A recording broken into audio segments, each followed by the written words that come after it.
Howdy folks, welcome to another beautiful day out here in West Vancouver. It was a stunning sunny day and it's actually not that cold today. I guess everywhere everybody's getting in the Christmas spirit. Wow, the radio just plays Christmas songs the whole day long, all of them, and it's just like lights and stuff everywhere. So it's a cool magical time of the year to be around here. Anyway, in today's video I want to chat about actually, I guess, again, a little bit of how things are going back in South Africa. You know, every weekend we speak to our parents and people back home. It's our time to connect with them and chat.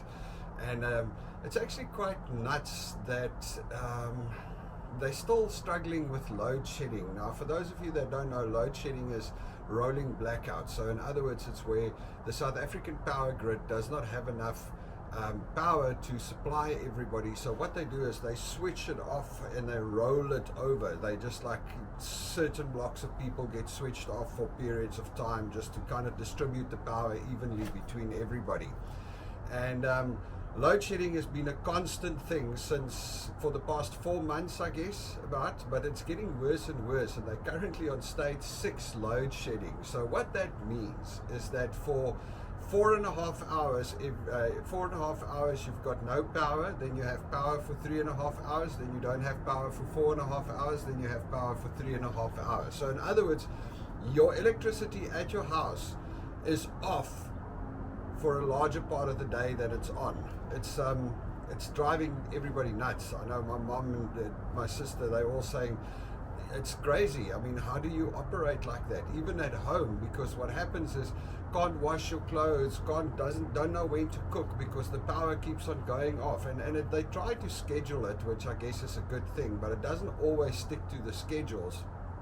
And it's just like, can you imagine, as Canadians or other places in the world where you have power every day, can you imagine that you had to, like, work around power outages like that, scheduled power outages, constant, continuously, where your power goes out for like 2 to 4.5 hours in like sessions, 2, 3, 4 times a day?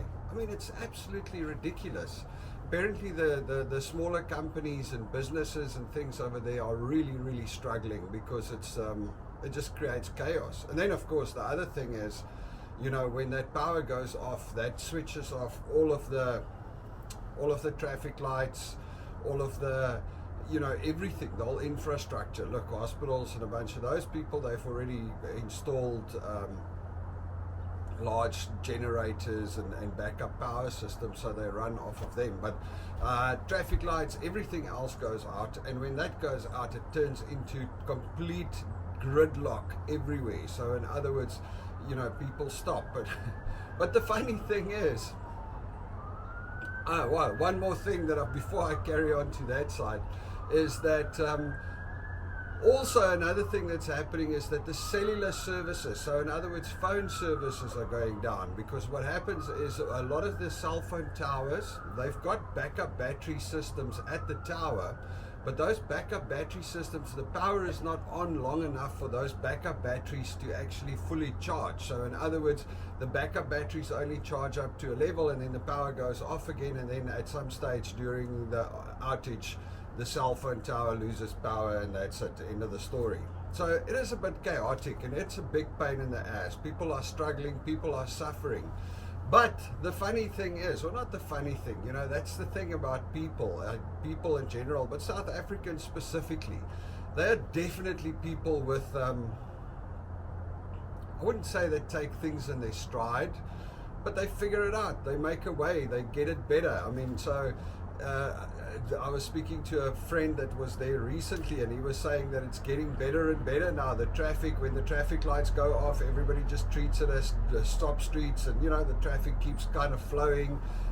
People are putting in generators, solar powers, backup battery systems. Everybody is figuring out ways to actually maintain themselves during these power cuts, and even some innovations. I mean, so one of the things obviously also is that gas is expensive, so petrol and diesel for the generators are very expensive. And some people have figured out ways to jimmy the generator, so they take a normal petrol generator and they make it run out of LPG gas, which is a lot cheaper. So, you know, there's all these innovations coming out of South Africa, people figuring out how to make do or how to live around these power cuts. People are adjusting their working hours, and it's like literally working when there's power type of thing, you know. And if it's from 3 a.m. in the morning to 7 a.m. in the morning, then that's when they work, because, you know, you got to work when you have power. Anyway, so yeah, you know, there's lots of things that people complain about in Canada and the Western world, but at least one thing that you don't have to complain about is not having electricity at your house for more than half the day. Can you imagine if that had to happen here? And of course the problem is, you know, like, this is not a quick fix. The reason this is happening is because of years and years of neglect of the country's power grid, and lots of corruption as far as building new power plants and things, and using sub-quality parts and equipment in the new power stations that were being built. And now these things keep on breaking, and they just keep on breaking all the time. And I mean, it's not like you're going to be building a power station next month and the month after it'll be done. This is like years that it's going to take to get this sorted. So yeah, it's interesting. Anyway folks, you all must have a good one. Speak again soon. Cheers.